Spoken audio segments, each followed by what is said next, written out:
Welcome to Monopoly.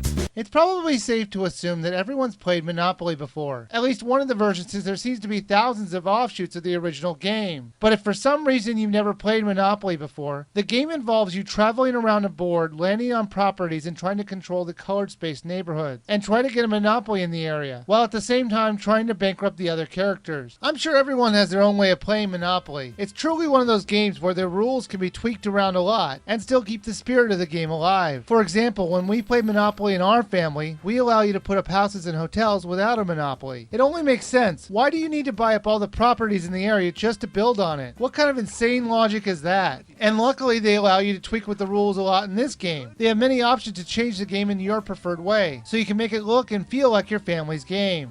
There are quite a few boards that you can unlock to play, to change up the action a little, but in the end they're just window dressing since the basic game doesn't change one bit. You unlock them by buying properties in the game you play. For each one you buy or acquire, it earns you a stamp in your passport. And when you get a certain number of stamps, you can unlock a different board. Each board has their own variations on the classic pieces as well, so I thought that was a cool addition. But I have to be honest though, the game is extremely boring to play alone. It's not very fun to play against the computer since they force you to play with 4 players, and the time between turns feels like it takes too long. I wish you had the option to fast forward the computer's turn. The game itself was well done, and if I had to complain about anything, the loading times on some of the areas were a bit annoying. And also when you're trading, it was kind of hard to see which properties you were trying to trade. They only gave you a little tiny icon of what they wanted you to trade, and the dice rolls didn't seem realistic at all. But it still is the best video game version of Monopoly I've ever played. But instead of focusing in on talking about a game that everyone knows already how to play, I'm going to get into a completely different version of Monopoly that's also available to play in this game.